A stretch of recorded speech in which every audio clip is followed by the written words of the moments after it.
So right after my wife and I got married, we moved into this attic apartment. It was our first place ever, and it was really fun. It was an interesting place to live and start out life together. It had these weird angled ceilings, and so even a person who wasn't that tall like me would have to hunch over to stand in front of the toilet or to do the dishes, but it was magical. It was great. And we lived in Zion, Illinois, and we lived in a really diverse, really fun neighborhood, got to know all the neighbors. And I went downstairs, and I was in my backyard and goofing around down there. And the neighbor kid comes over, kind of a pudgy kid, probably about 10 years old, full of energy, life, fun, goofy. And he just wanted to play. And I was like, sure, yeah, we can throw the ball around or whatever. And I introduced myself, and I was like, well, what's your name, man? And he's like, my name's Kyle. I'm like, all right. And then he looks at me with this real, I'm going to blow your mind. Kyle Puckett. And I was like, cool, Kyle Puckett, nice to meet you. And he's like, that name mean anything to you? I'm like, well, yeah, I mean, there's the great Kirby Puckett. You have the same last name as him. And he's like, that's my uncle. And I was like, dang, your uncle is awesome. He's great at baseball. That's really cool, man. And I let him tell me stories about Kirby Puckett, and I love being that kid's neighbor. But there was that moment where he dropped that name, and he knew, and the eye contact said so, that should mean something to me. That should carry some weight, and it did.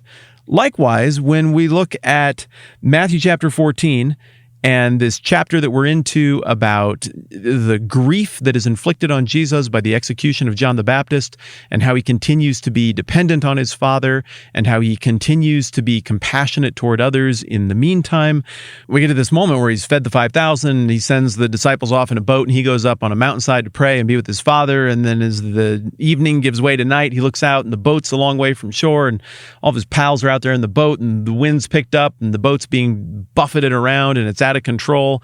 And then a little bit of time passes, and the disciples are in the boat, and they're no doubt really upset and concerned because of how the threat of drowning is very present.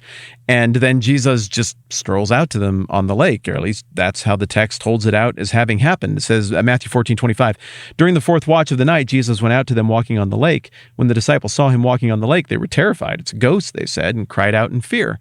So there's your quick reset. And then after that, we get the Puckett is my last name moment. We get the thing that Jesus says that both to the people in the boat and to the original audience reading this document that Matthew wrote, the way Jesus says this is supposed to cause everybody to be like, whoa, wait a minute, I know that name. Verse 27, it says, but Jesus immediately said to them, take courage, it is I. Don't be afraid. Now, there's no really tidy way to render this in English that has the same literary flow, but also theological effect that this would have in the original Greek. But the phrase, it is I, is literally ego eimi, or I am. Now, for some of you who are maybe newer to the Bible thing, you're like, oh, cool, I am. Yeah, that's what people say when they're talking about themselves or how they're feeling. I am hungry, I am Matt, whatever. But for those of you who've been around the Bible a little longer, maybe that popped for you the way the last name Puckett popped for me. I am. You know whose name that is? This is God's name. God revealed himself in the Old Testament, and when the question was thrown out, like, well, who should I say is sending me to do this? God replies, say that I am sent you.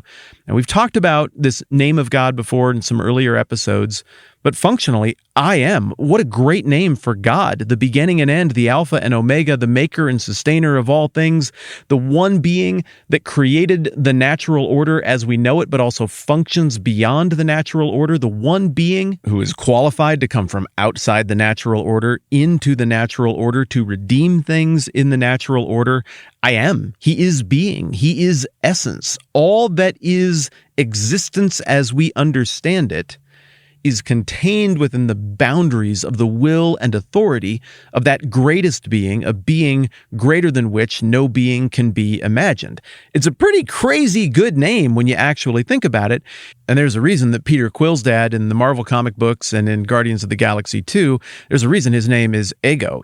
I guess they do the English pronunciation there.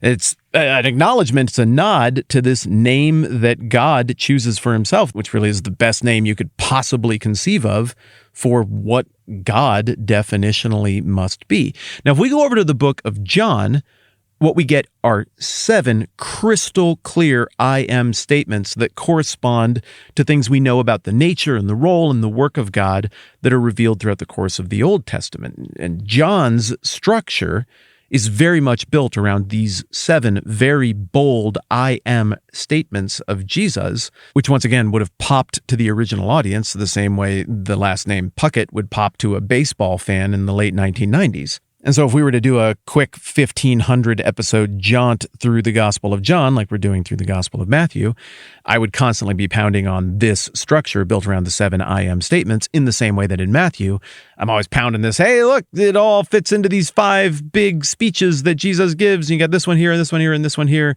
And this is a structural format that we can look at.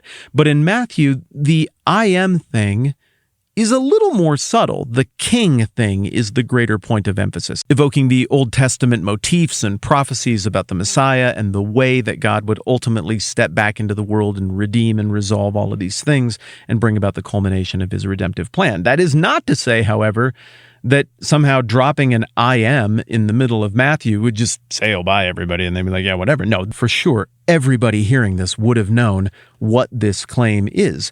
And really, what's going on here in the middle third of Matthew? From the end of the Sermon on the Mount on, the end of the Sermon on the Mount, you remember in Matthew 7, it ends by saying, when Jesus had finished saying these things, the crowds were amazed at his teaching because he taught as one who had authority and not as their teachers of the law. So the billion-dollar question moving forward that comes up in literally every chapter we've looked at since the end of chapter 7 is, who is this guy? Does he really have the authority to deliver on all the stuff that he's saying, on all of these claims? Does he have the power and authority over things to match the authority with which he speaks and teaches, to match the way he comes off? And so all the miracles that we get in chapter 8 are kind of an answer to that question. And then all of the stuff the last time that we're on the lake in chapter 8 and Jesus calms the storm, it raises the same question. Remember, the disciples are like, wait, who is this that even the wind and the waves obey him? And there's a bunch more stuff that points to this over the next few chapters. But think about the symmetry here. This is so cool. In chapter 8, Jesus is in the boat with them. Remember, he's sleeping, and then the storm kicks up just like it does here. And he's like, yeah, I'm just going to rebuke the wind and the waves, and they're going to go away. You know, remember, King Xerxes tried that with the Hellespont when he was trying to invade Greece, and it didn't work. Here, Jesus demonstrates that he's not a clown king. He actually has authority. He actually can rebuke the wind and the waves, and it works. And it raises a question. And you'll recall right after this, they get to the other side of the lake, the same place they're going right now on this journey in Matthew 14. And the demons that Jesus casts out over there, they know exactly who he is. Because remember, they say, what do you want with a son of God? So the question is lingering and it's pregnant, but the symmetry here is cool because the disciples ask the obvious question, who is this guy, during a storm that they're in the midst of here in chapter 8. And then what do you know? The next time they're in the middle of a storm here in chapter 14, they get their answer. But Jesus immediately said to them, take courage, it is I, ego eimi, I am. Don't be afraid. That phrase, that name, had insane currency with the guys on that boat. It had insane currency with the people of Galilee and Judea. It had insane currency with everybody who was reading this Gospel of Matthew in its earliest form as it was being delivered to a Jewish audience and catered to a Jewish audience. This is a staggering reveal in the middle of a narrative where people have seen enough clues and hints and foreshadowing to be like, I think that's just God. Look at everything he does. I mean, look at the answer he gave John the Baptist's disciples. He's like, all the things that are supposed to happen when the Messiah, the Christ, shows up, they're all happening. People are probably connecting the dots by the time they get to chapter 14, but now, dang, he said it. And we're going to break down more about what it is and how it would have hit them and how it hit the guys in the boat next time around. Last thing, just as a heads up, I've been throwing some energy at continuing to move forward with my little Luke series over on the 10-Minute Bible Hour YouTube side. I just posted another one. We are in the middle of Luke chapter 6, and there's a lot going on over there with the YouTube video series on Luke that I've been doing over the last few years that really corresponds to and fleshes out what we're doing here. So if you felt like it, you might enjoy going back and powering through that stuff. I don't know what we're at. There's like maybe 25 episodes over there, but I think they're fun. It'll benefit what we're working on here as well. If you have a chance to go and check that out, you might enjoy it. Thanks for hanging out with me. I'm Matt. This is the 10 Minute Bible Hour podcast. Let's do this again soon.